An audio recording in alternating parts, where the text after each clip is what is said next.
Hi, Richard. Good morning. You all right? Yeah, I'm great. How are you? I'm all right, thank you. Good. In the Christmas mood, Christmas spirit.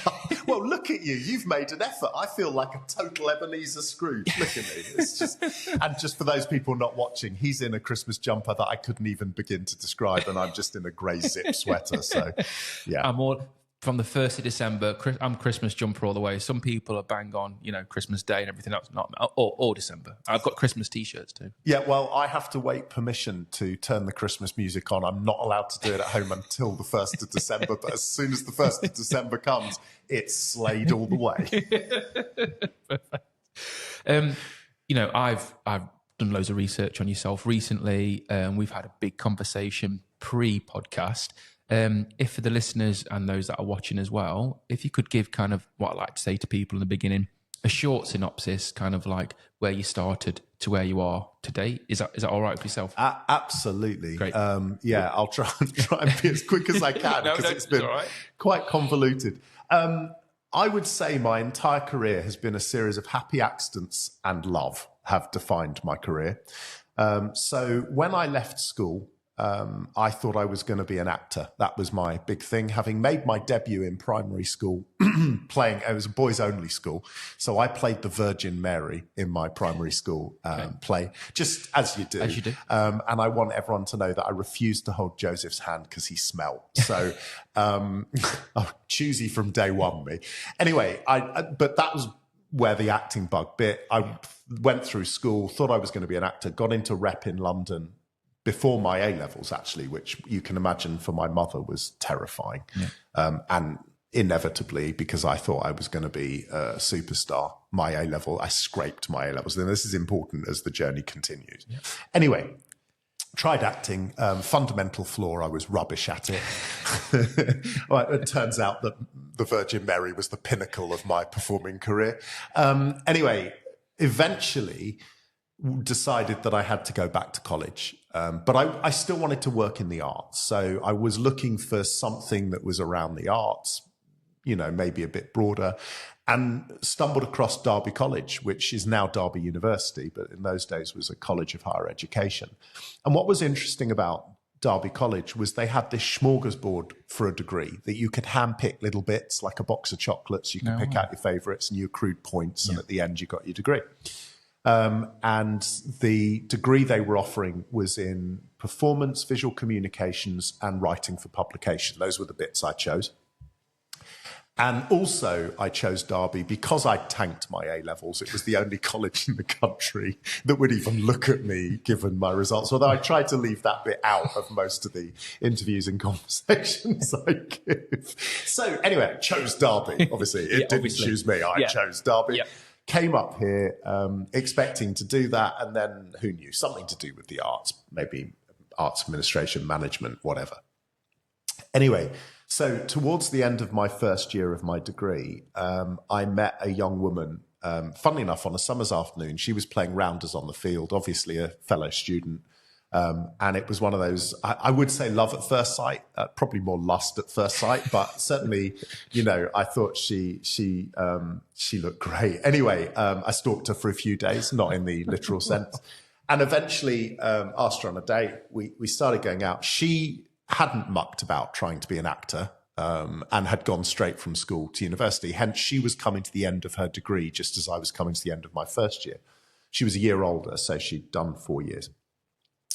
As luck would have it for me, although she's from North Yorkshire, she'd just got herself a job in Derby, which is where we were at college. Oh. So we continued to date. And during her first year of teaching, she said to me, I'd love you to come in and help me do my Christmas production because you're drama-y and I'm music-y, but not very good at the drama stuff. Would you come in and help? And I think you'll love it. So I did. So having fallen in love with her, I then walked into her school to work with her kids on a Christmas production, and it was an epiphany. I kind of walked into that school. I will never forget it. And within a day of working with her and the kids, I thought, how did I never think teaching was an option for me? Yeah. Because it was just where I belonged. I'd never felt happier. And of course, to an extent, there's performative elements of teaching and emotional intelligence and all the things that I was passionate about, creativity, particularly in primary ed at that time. So towards the end of my degree, she said, I think you should do a postgrad qualification, become a teacher. So I did, stayed on at Derby, did a postgrad, and became a teacher. Now, just for those people that have no interest in the love story, my wife and I are about to celebrate our 32nd wedding anniversary, and she was the girl that I met at college. So that worked, yeah. So actually, we often joke that our relationship lasted longer than my time in frontline education. And we'll come back to that. Yeah. Anyway, so I started a teaching career, happenstance, loved it. And within 5 years, because of the nature of the climate at that time, a lot of teachers were taking early retirement. It was the back end of the Conservative government in the late 80s, early 90s. So a lot of teachers were being offered early retirement. That meant I managed to get promoted really, really quickly. So after 5 years of teaching, I found myself in a deputy headship. And again, loved it. Loved the man I worked for, who was the head. We just had a brilliant synergy and partnership. But after a few years, I was seconded to work for the government on building a program to remotivate demotivated boys in reading and writing. Now, as part of that, I had no intention of being a head teacher at that time anyway. And I was asked to go and round up some schools to get them involved in the program. And I walked into one school in Long Eaton to try and persuade them to get involved, big primary school. And for the second time in my professional/personal career, fell in love. Can't tell you why. It was on the surface just a normal primary school, struggling. And I fell in love with the place the minute I walked through the door. Met the acting head, who had been acting head on at least 7 occasions during her long career at the school. She'd been there by then about 36 years, I think, as deputy. She explained the situation. The head had been off long-term sick. He was going through ill health capability. They'd had a whole host of head teachers in the ensuing years beforehand. She said she had no intention of applying for the job. I went back to the local authority, because in those days most schools were local authority schools, said to the director of education, I've just been to this school, fell in love. I know I'm quite young and blah, blah, blah, and I know I've only just started this job, but I just need to apply for that job, even if it's just to scratch an itch, so that, I can say in the future, well, it wasn't to be. Anyway, I got the job. My ego went into overdrive. I thought, oh my God, I'm a young head, big primary school, 500 kids. Look at me. When I went to sign my contract with the director of education, my ego hit the floor, however, because he said, thank God you applied. I went, oh, really? That's very kind of you to say so. Thinking I was, obviously you had me on your radar. He went, no, you were the only applicant. So you go from hero to zero very, very fast. Yeah. And then I found out the reason why I was the only applicant was because the school had a reputation, unwanted reputation. It was on a government hit list. It had been failing for 10 years, maybe. But I hadn't seen that, of course, when I'd walked in. I just saw potential and wonderful kids and great staff and a vibe. And anyway, cut a very, very long story short, because we might come back to it. But within 18 months of me starting, the school went from being on this hit list to being one of the most celebrated schools in the country. Our academic results went from bottom quartile to top 5%. A few months later, the school was awarded the UNESCO World Education Award. And you just think, what did we do? Now, we might come back to it. But of course, what that then happened was accidentally, because that was my job. I had no other job. I didn't want another job. I loved it. It was the most amazing. And I remember standing one parents' evening in winter. It was a wonderful building. It was had a quadrangle. It was actually built to be a grammar school. It had become a primary. I remember standing in the quadrangle one winter's night. Dark, lights were on. Teachers were in their classrooms talking to parents, and there were kids buzzing around. And I remember even then thinking to myself, this is where I'll retire. And doing it with a huge smile on my face, like, oh my God, this is my home until I finish my working life, and being really pleased. So the school then became this phenomenon. And this was in the age before social media, before, all the kind of stuff there is now, before edu-celebrity and all that malarkey. And the school became really well known. The government got really interested in us. We started being invited to go and talk at conferences and events, which I didn't really know was a thing, but I went. And that increased and increased and increased, and eventually met my mentor. Again, we might talk about this in a while. A man many people listening to this might know, Sir Ken Robinson. Ken fell in love with what we were doing in our school. I won't tell the story now, but fell in love with it. And to cut a very long story short, he and my wife, between them, after me being head for a number of years, convinced me that my future didn't lie in the school, but actually lay in the foundations of our story and broadening that experience wider and wider and wider to share the experiences of leadership, of education transformation, of human potential, of change, all those sorts of things. And so that was 18 years ago. And for the last 18 years, I've been on this journey where I think I've just been trying to run fast enough before anyone catches up with me and goes, really, is that all you've got? So I've worked over the last 18 years. If somebody had plotted this, you couldn't have written it. So for the last 18 years, I've worked across every sector, obviously still partly in education, but across every sector, in every industry, all over the world. And increasingly talking not just about education, but really honing in on human leadership, on change, on human potential, on curiosity and the links between all of those things and lifelong learning, I suppose. So I've had the privilege of writing books, doing courses on LinkedIn Learning, traveling around, meeting. And of course, every time you meet somebody amazing or you work in an organization that's different from where you usually work, you learn something new. Yeah. So I told you it would be a convoluted story, but that's basically the story. Amazing. I mean, I can't wait to dig in. And I'm sure everyone's really excited as well. Thank you for sharing your story. And your love story. I do. Yeah, you can tell, can't you? Both your love stories. Yeah, I know. Yeah. Unbelievable, really. Yeah. And just a big heart. Yeah. I'm just a big softie, really. And we're back. And we're back. So if we could, for me, it feels like we've covered the timeline, which is great, which is perfect. If I can jump into then, maybe if I could fire two questions at you.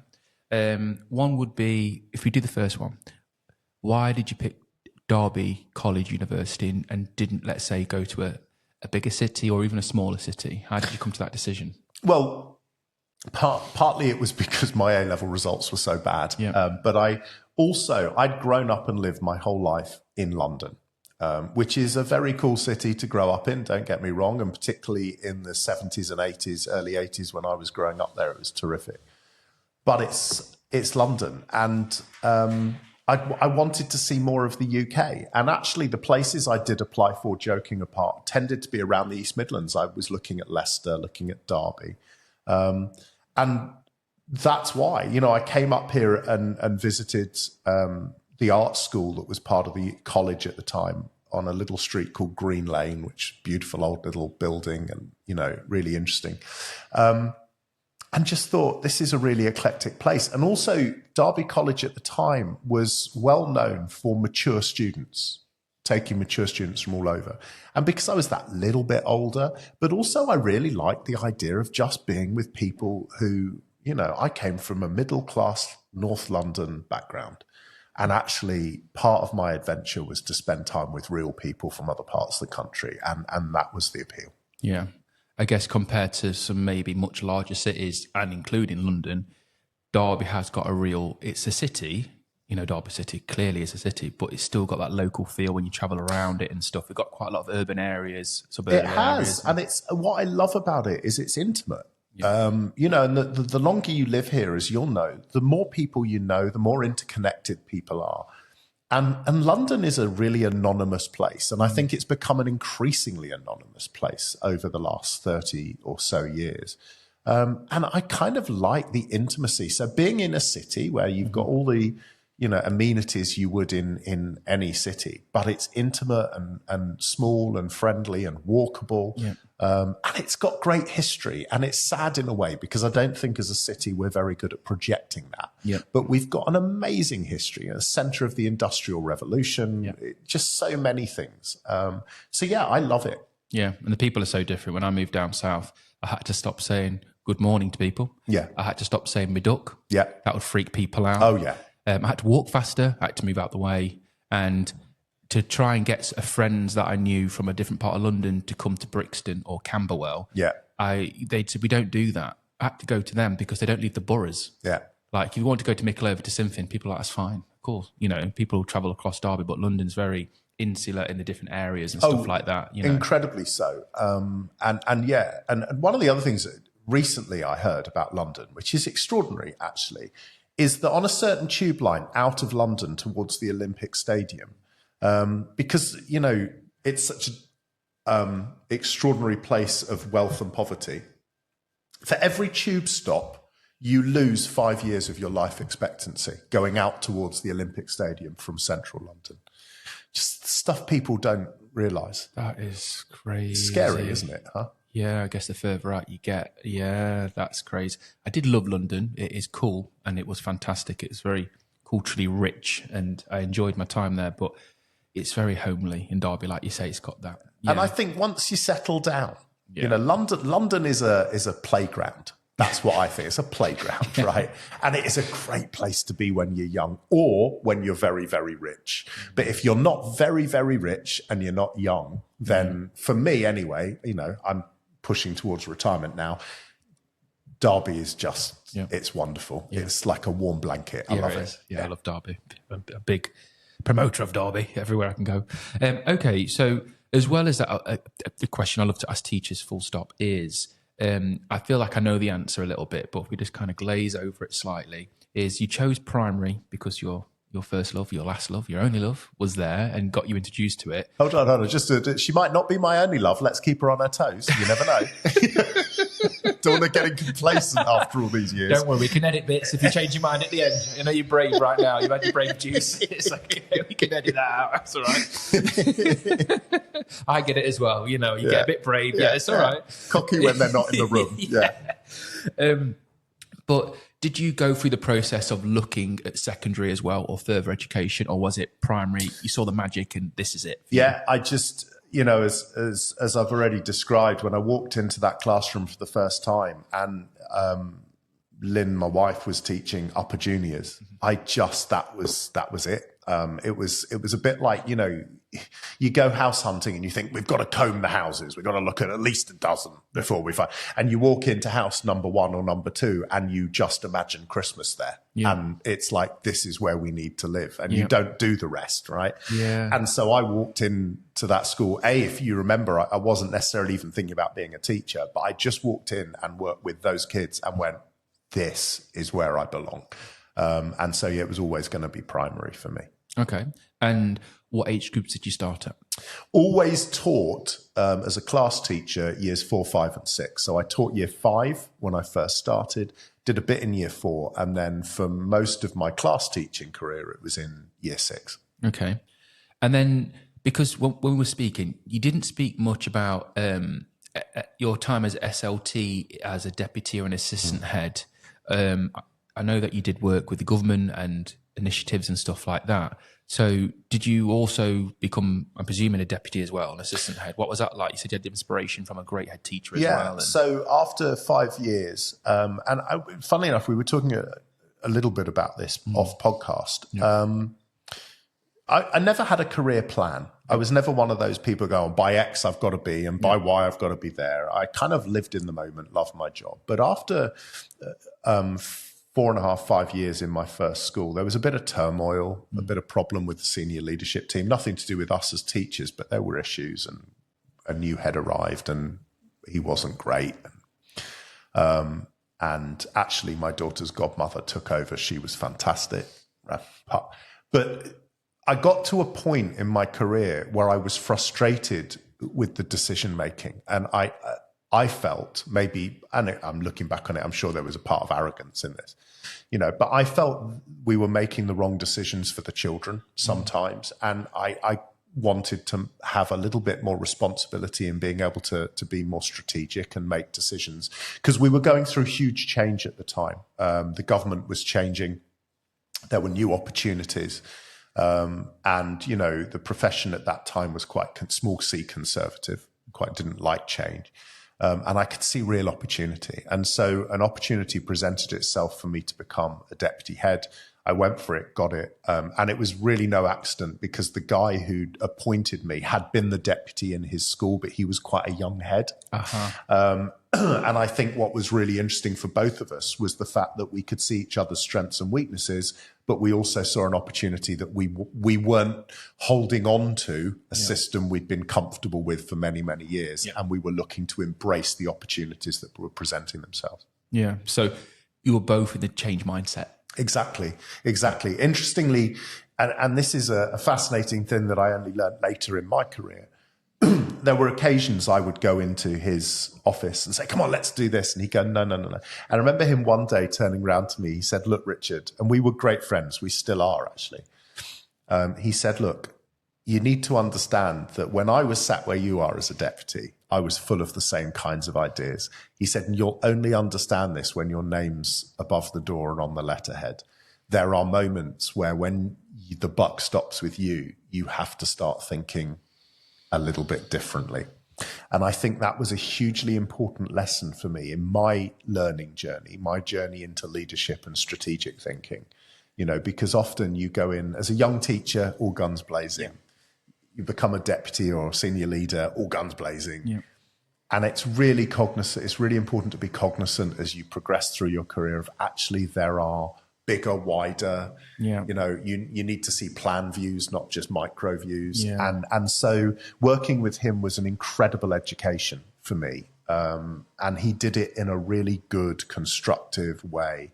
And I think we made a heck of a team for a few years. That's amazing. It feels like he shared his mindset with you. Didn't just say no or give you, a thin reason just to knock it down, or polite reason. He opened up to you to say, this is my reasoning. So it also lets you understand his mindset. And also, I think he taught me a very important thing about leadership, because one of the reasons our relationship works so well and has survived the test of time as friends is because he had really deep confidence in that he knew, and what I mean by that as a leader was he knew what his own strengths and weaknesses were. And one of the reasons he'd appointed me was because he knew I presented strengths where he was weak and vice versa. And so we learned a huge amount from each other. And one of the things I often think and say to people when they're thinking about promotion is don't just jump at an opportunity, because that human relationship, particularly when you're moving into SLT, particularly when you're moving into an assistant headship or a deputy headship or a senior leadership position, be really, really cognizant of the chemistry and the people above you, because that can make or break how you develop and progress. And whilst I think you can learn as much from bad leaders as you can from good leaders, if you're seriously looking to evolve yourself and continue your learning journey, working with somebody who has the self-confidence, who's hierarchically superior to you, who has the self-confidence to say, these are my weaknesses, those are your strengths, these are my strengths, these are your weaknesses, is the golden situation. And my advice to people is make sure that you're cognizant of that as you start to look around and fish for what that next opportunity might be. That must be difficult to try and, it must be difficult both sides for a head teacher to open up to potential deputies and for a deputy to kind of scratch to try and find that answer. To, for a head, who chicken and egg, who does it first? Do you know what I mean? When you does the head teacher think this could be my deputy? Now, is this the moment to show strength or to show this is my weaknesses? And the deputy's like, do I probe to say these are my strengths and where do you think we could work strong and weak together? So I guess for me personally, I think it'd be tough. It's a great piece of advice, but I guess unless you've listened to yourself, like someone like you just say that.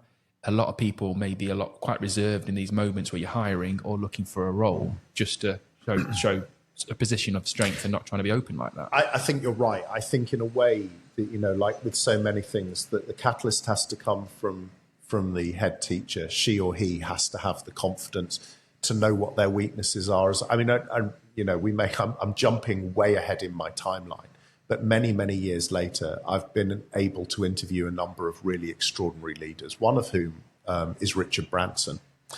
And Richard Branson, what struck me about Branson, his many strengths and his many weaknesses, one of the things that really struck me about Branson was his clarity of knowing what he was really not good at and making sure that he surrounded himself with the very best people at the things he wasn't very good at. You know, he knows he's superficial. He knows that he's a PR guy. He knows marketing's his thing, customer service, branding, all of those things are his absolute, you know, it's why he's a billionaire. But he's also a billionaire because he was really confident in knowing the stuff he wasn't good at. He wasn't good at strategic management, account finance. You know, what a lot of people don't know about Branson is he has both dyscalculia and dyslexia. So the fact that he became a billionaire is remarkable. But of course, what he did was surround himself with, and he had the confidence to do that. And what I would say about your own leadership journey is when you're mature and confident enough to be comfortable admitting what your weaknesses are, that's when you know you're going to be a great leader, because that's when what you do is surround yourself with people you can empower to do the things that you're either not very good at or you know, not that interested in. You know, when I became a head, I was given an absolute gift because one of my assistant heads loved doing the budget because there'd been a turnaround of so many heads in his time there. He kind of looked after the budget for pretty much a decade. And actually, he was one of those people that loved it. Well, I'm not even allowed to look after the household finances in my house, right? I'm not even allowed a bank guarantee card in my house. So running a school budget is like, but you can imagine now a lot of young heads, a lot of new people into leadership will go, no, I've got to do that because I can't expose my weakness. I'm paid to do this stuff. And also my staff will expect me to do all of these things. I think more than by luck than judgment, but when I look back on it now, hindsight's a wonderful thing. I realized that having him there saying, because I remember having a meeting with him, you know, years my senior, been in the job a lot longer than I had. One of the things I said to him was, what do you want to carve out in your role? And he said, please let me continue to do the budget. Well, that was like the choir of angels that opened it like, whoa, above my head. Had gone, whoa. But actually that taught me very quickly that not only did that fire him because it gave him the thing he was really good at and way better than me, but it bought me the time to do the stuff that really mattered that I was good at. Yeah. So did you do that with all this? We're jumping a bit, but that's fine. So did you then go, aha, I'm going to do this with all the staff and ask them, what do you do now? What do you want to do? What do you prefer to do? And what's your strengths and weaknesses? And then you can support them and you can also utilize them. Absolutely. And also, given where we're sat and what we're talking about, in terms of recruitment, I would always keep a skills and knowledge matrix and attitude matrix of my team. So when we were looking to fill a post, wherever that post was, whether it was a teaching assistant, whether it was a teacher, senior leader, middle manager, we knew what we were looking for in terms of strengths and weaknesses. And one of the things I think I would urge every leadership team to do is to keep a skills and knowledge matrix and attitudinal matrix of staff, because it just then makes the precision of finding the right kind of person less of an accident. That's fascinating. So 2 different types, because we always talk about hiring a person that will get on well with the team, but it's not just that, because if you're swapping an introvert for an extrovert, it might make an imbalance. I know it's a lot more complex. I'm really simplifying the process here. But I get a skills matrix, but what would you do in a personal matrix and let me matrix? give you an example again from years later, from a different context, because one of the things I'm passionate about, and we'll come on to this, is I wish I'd known then what I know now. So a few years ago, I got to interview a guy called Barry Barish, who was the 2017 Nobel Prize winner for physics. And when I get to interview people outside of education, I'm always interested mainly in how they recruit.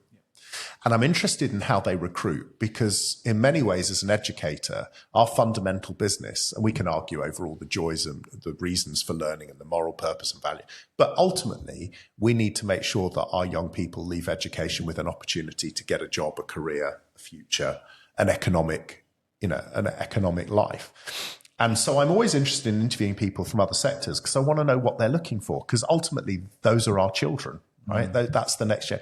So I said to him, how did you go about recruiting? And he said, well, in all the usual places you recruit for research scientists around the world. He said, we were very lucky. We had over 3,500 serious applicants. I said, wow, how many places did you have? He said 138 in total for full and part-time researchers. I said, well, how on earth did you go from 3,500? And by the way, what do you mean serious? He said, these were people who had at least 2 doctorates to their name, 3,500 around the world, 2 doctorates. He said, on paper, these were immaculately qualified people.